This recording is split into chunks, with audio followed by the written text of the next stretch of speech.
আসসালামু আলাইকুম প্রিয় বন্ধুরা। আজ আমার বিষয় পাতিলেবু। লেবুকে আমরা ঘরোয়া ডাক্তার বলতে পারি, তাতে কোনো ভুল নেই।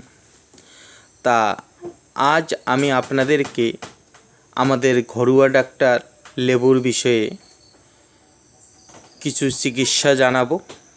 অবশ্যই মনোযোগ দিয়ে পুরো ভিডিও দেখবেন এবং আমার চ্যানেলটিকে সাবস্ক্রাইব করবেন। এখন শুরু করা যাচ্ছে আমাদের আজ মূল বিষয় লেবু।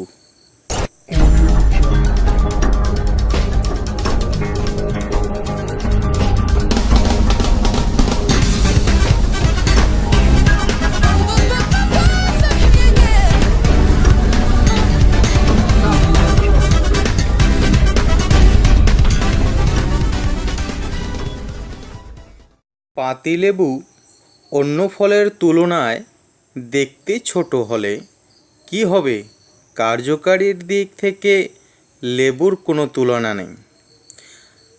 আঙ্গুলহারা রোগ, অনেকের আঙ্গুলের খাঁজে দুর্গন্ধযুক্ত ঘা হয়ে থাকে।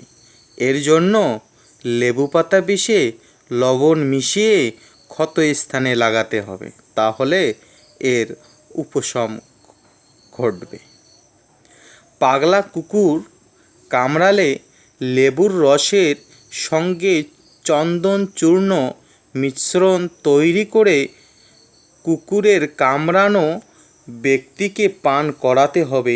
1 মাস ধরে এই মিশ্রণের প্রভাবে সে সুস্থ হয়ে উঠবে। মুখের দুর্গন্ধ। মুখে দুর্গন্ধের প্রধান কারণ হলো দাঁতের খাঁজে খাদ্যকণার পচন। এজন্য লেবুর রস আর গোলাপ জল মিশিয়ে কুলকুচি করতে হবে। কোষ্ঠকাঠিন্য। নিয়মিত দাস্ত না হলে রোজ সকালে 1 কাপ লেবুর জল সেবন করতে হবে। লেবুর জলে বিট লবণ মরিচ মিশিয়ে মিশ্রণ তৈরি করে নেবেন। বর্ষা ঋতুর রোগ। বর্ষাকালে নানা রোগের প্রাদুর্ভাব হয়ে থাকে। বিশেষ করে স্যাঁতস্যাঁতা আবহাওয়ায় পেটের অসুখ দেখা যায়। এজন্য প্রত্যহ লেবুর শরবত সৈন্ধব লবণ মিশিয়ে পান করতে হবে। বর্ষাকালে টনসিল রোগ বৃদ্ধি পায়। এর বিরুদ্ধে প্রতিষেধক হলো গরম লেবুর রস সেবন করা। অত্যাধিক গরমকালে লেবুর রস সেবন করা উচিত। পিত্তরোগে ও মাথা ধরায় লেবুর রস অত্যন্ত উপকারী।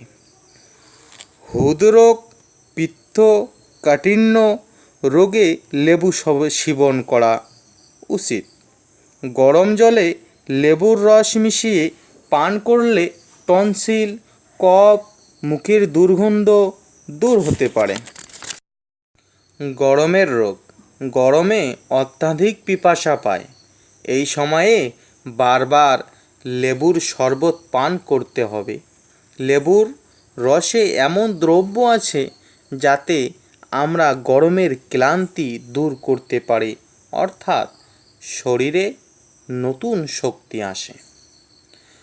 গরমের হাওয়া লেগে শরীর অসুস্থ হলে লেবুর রস পান করতে হবে।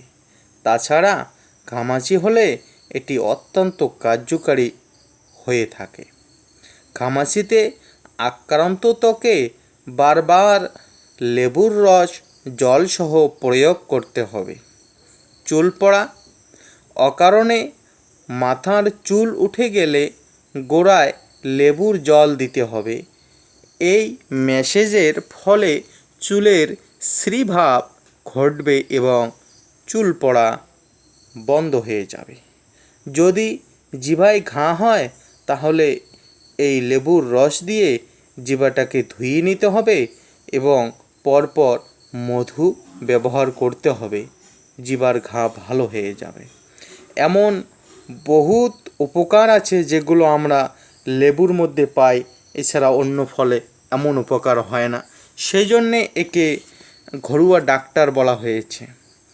আজ লেবুর উপকারসমূহ জানতে পেরে আমরা সকলেই খুশি হলাম। এই ঘরোয়া ডাক্তারের পদ্ধতি আমরা অবলম্বন করে বহুত বেমার থেকে আমরা সুস্থ হতে পারবো, যাতে আমাদের ডাক্তারের কাছে বা অন্য কোনো কারো সহায়ে যেতে না হয়। সেজন্য আমরা মনোযোগ সহকারে আমাদের এই ভিডিওটা দেখে আমরা ঠিক হিসেবে সঠিক পন্থা নিলে অবশ্যই আমরা সুস্থ থাকতে পারবো, আমাদের শরীর সুস্থ থাকবে। ধন্যবাদ বন্ধুরা।